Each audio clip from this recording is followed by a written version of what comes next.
नमस्कार दोस्तों, मेरे एम के बुद्धा इंस्पायर्ड चैनल में आप सभी का दिल से स्वागत है। चलो कहानी शुरू करते हैं। कहानी लास्ट तक देखना, कुछ नया सिखा कर जाएगी। हंसते हुए जीने पर आधारित एक प्रसिद्ध बौद्ध कथा यह है। एक बार एक गांव में एक बहुत ही सादगीपूर्ण और खुशहाल व्यक्ति रहता था। उसका नाम खिनसुक था। गांव वाले उसकी खुशी को देखकर हैरान थे और चाहते थे कि वो अपने खुश रहने का रहस्य बताए। एक दिन गांव वालों ने खिनसुक से पूछा, आप हमेशा खुश क्यों रहते हैं? क्या आपका जीवन बिल्कुल परेशानी मुक्त है? खिनसुक ने मुस्कुराते हुए कहा, मेरे जीवन में भी समस्याएं आती हैं, लेकिन मैं जानता हूं कि समस्याओं से घबराना और परेशान होना ही सबसे बड़ी परेशानी है।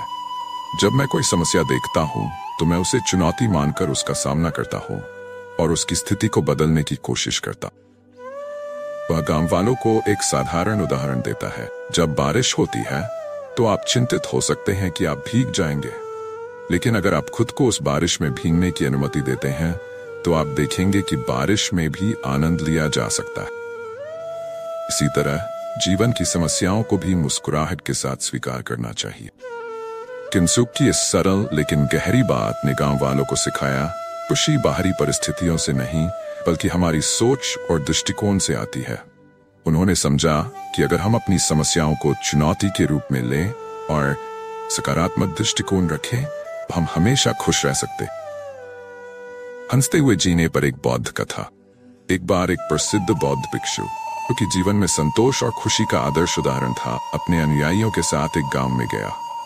गांव वाले उसकी महानता और आंतरिक शांति को देखकर आश्चर्यचकित थे। एक दिन उन्होंने भिक्षु से पूछा, आप हमेशा खुश और शांत क्यों रहते हैं?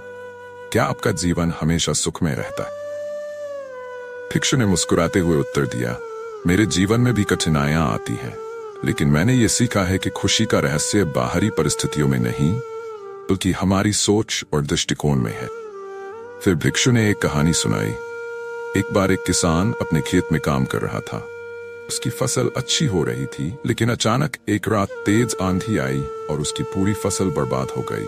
किसान ने यह देखा और नकारात्मक विचारों से घिरने के बजाय उसने अपनी स्थिति को स्वीकार किया और नए सिरे से मेहनत करने का निर्णय लिया।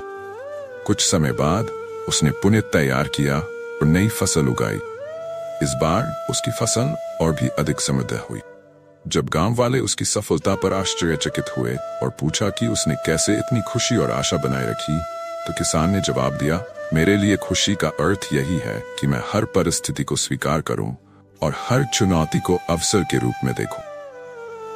भिक्षु ने कहा, जैसे उस किसान ने अपनी परिस्थिति को सकारात्मक दृष्टिकोण से देखा, वैसे ही हम भी अपनी समस्याओं को अवसर के रूप में देख सकते। जब हम अपनी सोच को बदलते हैं और हर स्थिति को एक अवसर मानते हैं तो हम हमेशा खुश रह सकते। बौद्ध कथाओं में एक प्रसिद्ध कहानी है जो हमें सिखाती है कि कैसे हम हमेशा खुश रह सकते हैं। यह कहानी एक साधु की है जो एक गांव में आता है और लोगों से खुश रहने का तरीका सिखाना चाहता है। एक दिन गांव के लोग साधु से पूछते हैं, हम हमेशा खुश कैसे रह सकते हैं? साधु मुस्कुराते हुए जवाब देता है, खुशी एक ऐसा उपहार है जिसे हम अपने मन से अपनाते हैं। इसे किसी बाहरी स्थिति पर निर्भर नहीं होना चाहिए। फिर साधु गांव के लोगों को एक साधारण अभ्यास बताता है। हर दिन जब तुम उठो तो सबसे पहले मुस्कुराओ, अपने चेहरे पर हंसी लाओ और जो भी काम करो उसे पूरी खुशी के साथ करो। जैसे ही तुम ऐसा करना शुरू करोगे, तुम देखोगे कि तुम्हारा मन भी खुश रहने लगेगा। लोगों ने साधु की सलाह मानी और धीरे धीरे उन्होंने पाया कि खुश रहना एक आदत बन जाती है। वे सीख गए कि सच्ची खुशी बाहरी परिस्थितियों से नहीं बल्कि अपने मन की स्थिति से आती है। बौद्ध कथाओं में एक कहानी है जो सिखाती है कि कैसे हमेशा खुश रह सकते हैं। एक बार की बात है, एक गांव में एक बुद्धिमान गुरु आए। उन्होंने गांव वालों से कहा, तुम्हारी खुशी तुम्हारे अपने हाथ में है। गांव वालों ने आश्चर्यचकित होकर पूछा, हम हमेशा खुश कैसे रह सकते हैं? गुरु ने जवाब दिया, खुशी का रहस्य बहुत सरल है। जब भी तुम खुद को दुखी महसूस करो या तुम्हारे मन में नकारात्मक विचार आएं, तब बस एक पल के लिए रुको और सोचो कि तुम्हारे पास कितनी बातें हैं जिनके लिए तुम्हें आभार होना चाहिए। अपने जीवन की छोटी छोटी खुशियों को पहचानो। गुरु ने एक उदाहरण दिया, मान लो तुम्हारे पास कोई छोटा बच्चा है जो तुम्हें हर दिन हंसाता है।